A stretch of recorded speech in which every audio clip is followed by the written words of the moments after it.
is as a CEO, and as you think about the deal breakers for this trajectory, what are those must-haves that as a CEO you would want other CEOs in the room and those listening to us nationally to think about when they think about this trajectory of scale? What do you have to do to get it right? So there are a couple of things that a few things that I think I would share today around what it is that you need to know and you need to get right. The first thing is understand what your end game is. What is it that you're trying to do? What is the change that you're trying to impact? And what I mean by the end game is, at first place, our goal or our vision is to eliminate the disparities between young people who have been in foster care versus those young people who've never had a foster care experience. And so the way that we're planning to get to that level of scale and have that level of impact, and there are no boundaries or borders on that is really in our country, is not by directly serving 10,000 young people across our country.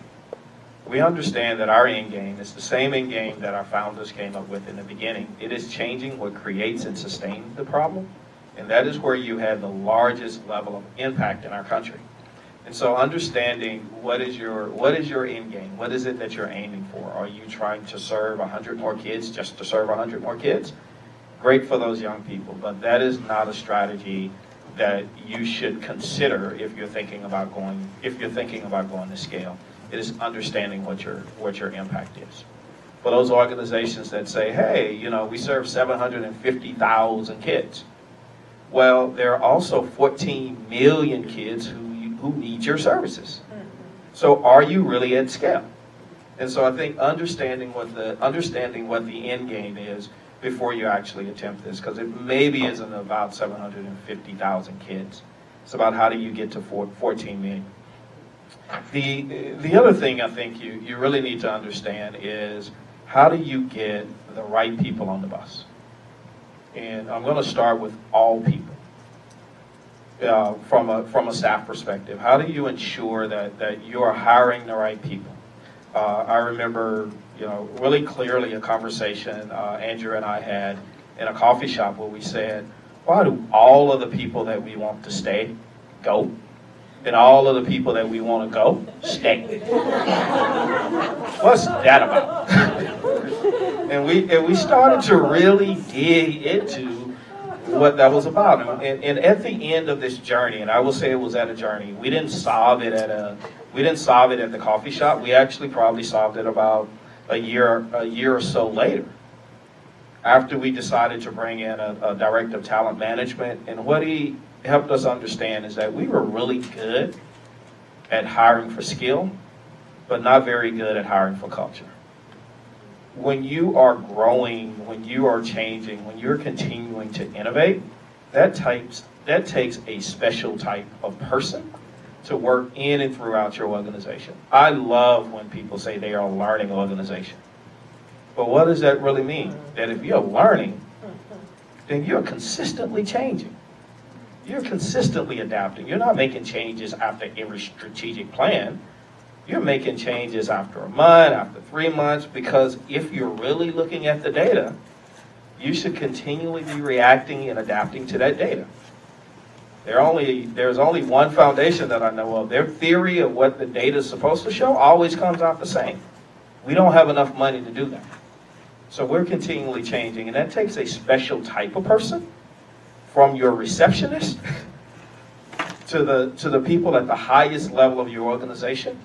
And it takes a special kind of board to ride that wave with you. And so as you think about how do you get the right people on the bus, and how are you making sure that everyone that you bring in has a level of alignment with where it is that you're trying to go. That was a really clear message that we learned, and we learned it, on some level the hard way. The other thing that I think is a necessity is that you, as the CEO, you have to have a hardcore number two. Even if you have a great team of people that on an organizational chart maybe at the same level, you got to have someone that even with them that you have designated, I don't like to get hit by buses. I like to win the Powerball. And if I win Powerball and I don't show up to work tomorrow, who's in charge? Right? So not only does that, when that person is not in charge, but as Andrew would always say, you need to have, as the CEO, the rock that all things that are not moving in the right direction break upon. And you need to make sure that that person is getting up, and that team is getting up every day trying to be better than they were the day before.